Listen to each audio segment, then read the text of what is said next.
ప్రభునందు ప్రియమైన శ్రోతలకు వందనములు. ఈ పోడ్కాస్ట్ కార్యక్రమం నాకు స్వాగతం. మీ అందరి కొరకు ఈ కార్యక్రమమును ప్రసారం చేయుచున్నాం. విని దైవాశీస్సులు పొందుకోగలరు. ప్రభునందు ప్రియమైన శ్రోతలు, యేసుక్రీస్తు అతి శ్రేష్టమైన నామంలో మీ అందరికీ శుభములు, వందనములు. ఈనాటి మన ధ్యానాంశము depending on God in times of need. అవసర సమయములలో దేవునిపై ఆధారపడుట. మనం స్వయం కృషితో ఎదిగిన వారిని గౌరవించే లోకంలో జీవిస్తూ ఉన్నాము. మన కాళ్ళ మీద మనం నిలబడాలని, ఎప్పుడూ మన బలహీనతను చూపించకూడదని లోకం చెప్తుంది. కానీ జీవితము మనల్ని అప్పుడప్పుడు మోకాళ్లపై పడేలా చేస్తుంది. అది అకస్మాత్తుగా వచ్చిన నష్టమైన, ఆర్థిక ఇబ్బంది అయినా, అనారోగ్యమైన లేదా మానసిక వేదనైనా మన సొంత శక్తితో దాటలేని గోడను మనం ఏదో ఒక సమయంలో ఢీకొంటూ ఉంటాం. ఈరోజు మనం భక్తుడైన దావీదు చేసిన ప్రార్థనను కీర్తనల గ్రంథంలోని 86వ కీర్తనలో గమనిద్దాం. ఆయన ఈ కీర్తనను ఒక విన్నపంతో ప్రారంభించాడు. ఆయన అంటూ ఉన్నాడు, యెహోవా, నేను దీనుడను, దరిద్రుడను, చెవియొగ్గి నా మొర ఆలకించి నాకు ఉత్తరం ఇమ్ము అని. దావీదు ఒక మహారాజు. ఆయన దగ్గర పెద్ద సైన్యం ఉంది, సంపద ఉంది, హోదా ఉంది. అయినప్పటికీ ఆయన దేవుని ముందు తన అర్హతలను, గొప్పతనాన్ని ప్రస్తావించటం లేదు. నేను దరిద్రుడను, అవసరం కలవాడను అని ఒప్పుకుంటూ ఉన్నాడు. దేవునిపై ఆధారపడటం అంటే ఆయన లేకుండా మనము ఏమీ చేయలేమని ముందుగా అంగీకరించటం. దేవునిపై ఆధారపడటము బలహీనతకు నిదర్శనం కాదు, అది వాస్తవికతకు నిదర్శనం. యోహాను సువార్త 15వ అధ్యాయము 5వ వచనంలో యేసు ప్రభుల వారు అంటున్నారు, నాకు వేరుగా ఉండి మీరు ఏమీ చేయలేరు అని. ఉదాహరణకు ఒక ఖరీదైన స్మార్ట్ ఫోన్ను ఊహించుకోండి. అది మనలను ప్రపంచంలో ఎక్కడ ఉన్న వాళ్ళతో అయినా కనెక్ట్ చేయగలదు. మరి డబ్బులు ట్రాన్స్ఫర్ చేయటానికి, ఫొటోస్ తీసుకోవటానికి, ఇలా అనేక విషయాలకు మనము దాన్ని ఉపయోగిస్తూ ఉన్నాము. కానీ దానికి ఛార్జింగ్ లేకపోతే అది కేవలం ఒక గాజు ముక్క మాత్రమే. మనం ఆ ఫోన్ లాంటి వాళ్ళం. దేవుడే మన శక్తి. మన సొంత బ్యాటరీతో నడవటానికి మనము సృష్టించబడలేదు. మరి మనం సొంత తెలివితేటల మీద కాకుండా దేవుని మీద ఎందుకు ఆధారపడాలి అంటే ఆయన స్వభావం అటువంటిది.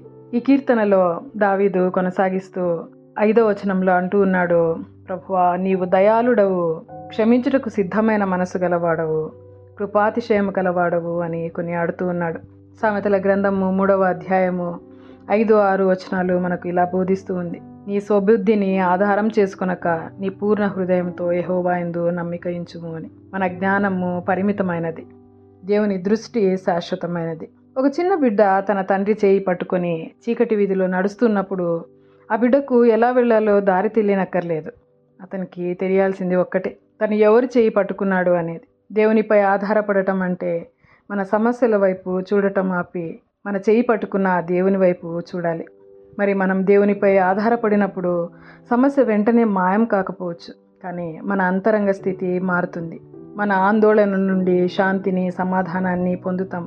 ఫిలిప్పీలకు రాసినటువంటి పత్రిక 4వ అధ్యాయము 6-7 వచనాలు మనకు ఈ విధంగా గుర్తు చేస్తూ ఉంది.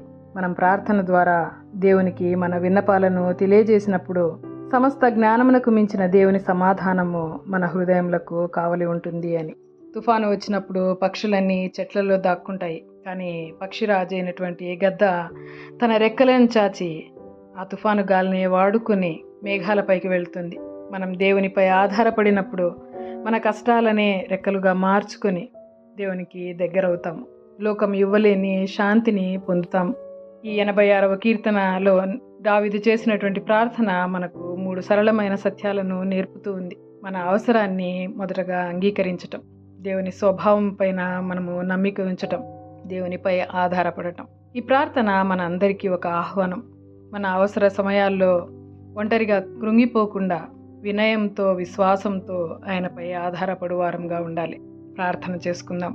ప్రభువా, మేము అవసరం గలవారమని, నీపై ఆధారపడుతున్నామని అంగీకరిస్తూ నీ సమక్షంనకు చేరి ఉంటున్నాం. నిన్ను నమ్ముటకు, నిన్ను పిలుచుటకు, నీ యందు నిరీక్షణ కలిగి ఉండుటకు మాకు నేర్పించుము. అవసర సమయాల్లో మా విశ్వాసమును బలపరచుమని యేసుక్రీస్తు పరిశుద్ధ నామంలో ప్రార్థించుచున్నాము తండ్రి. ఆమేన్.